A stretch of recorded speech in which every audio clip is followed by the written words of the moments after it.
आज की इस वीडियो में हम बिसाकोडाइल टेबलेट के बारे में डिस्कस करेंगे।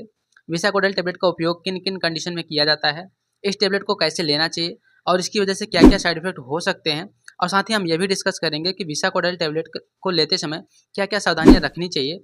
इस टेबलेट का उपयोग कॉन्स्टिपेशन यानी कि कब्ज को समस्या को ठीक करने के लिए दिया जाता है और यह किस तरह की कब्ज को ठीक करने के लिए दिया जाता है और कितनी मात्रा में मरीज को दिया जाता है।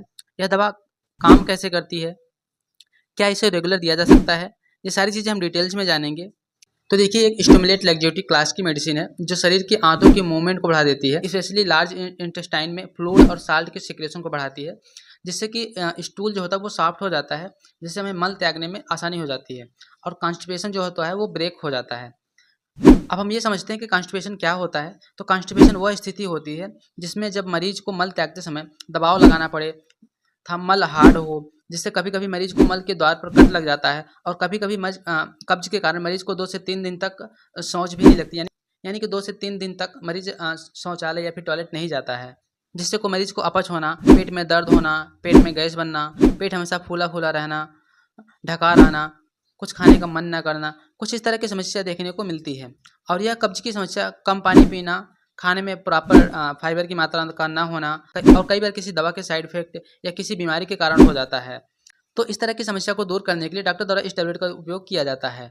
इसके अलावा अगर किसी मरीज के गुदा द्वार का कोई जांच करना हो, कोई सर्जिकल प्रोसीजर करना हो, तो भी इस टेबलेट का उपयोग किया जाता है, जिससे लार्ज इंटेस्टाइन यानी कि बड़ी आंत को पूरी तरह से साफ किया जाता है। इसके अलावा एक और बीमारी है जिसमें इसका उपयोग किया जाता है, तो उस बीमारी का नाम है न्यूरोजेनिक बाउल डिसफंक्शन। इसमें भी लार्ज इंटेस्टाइन सही तरीके से कार्य नहीं करती है, जिससे लार्ज इंटेस्टाइन में मल पड़ा रह जाता है और मरीज को पेट में दबाव और गैस जैसा महसूस होता है। इस टेबलेट की डोज की बात करें तो ये मरीज की आवश्यकता के अनुसार दिया जाता है, जो होती है 2 मिलीग्राम से 10 मिलीग्राम तक, जो कि सामान्यतः जनरली जो बात करें वो 5 मिलीग्राम की टेबलेट दी जाती है। जनरली हम इस 5 मिलीग्राम की टेबलेट को ही देते हैं। डिपेंड करता है कि मरीज की कंडीशन या सिचुएशन कैसी है, उस हिसाब से हम इसकी डोज को भी बढ़ाते हैं।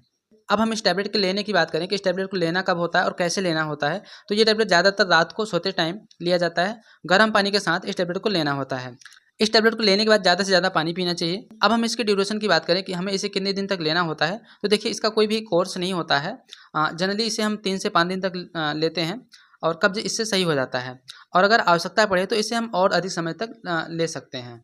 एक और बात, इस टैबलेट को लेते समय कुछ सावधानियां भी रखनी होती हैं, जैसे कि प्रेग्नेंट महिलाओं को नहीं देना चाहिए, 18 साल से कम के पेशेंट को नहीं देना चाहिए। साथ ही अगर कोई मरीज है जो पेंटरप्राजोल, ओमिप्राजोल, रेनिटेडिन या फिर एंटी एसिड के सिरप वगैरह को ले रहा है या फिर कैप्सूल वगैरह को ले रहा है, तो उस मरीज में हमें इसे नहीं देना चाहिए। इस टैबलेट को लेने के बाद कुछ केसेस में मरीज के पेट में दर्द, मरोड़ देखने को मिलता है, लेकिन यह समस्या ज़्यादा समय तक नहीं रहती है। जब मोशन क्लियर हो जाता है तो ये प्रॉब्लम भी ठीक हो जाती है।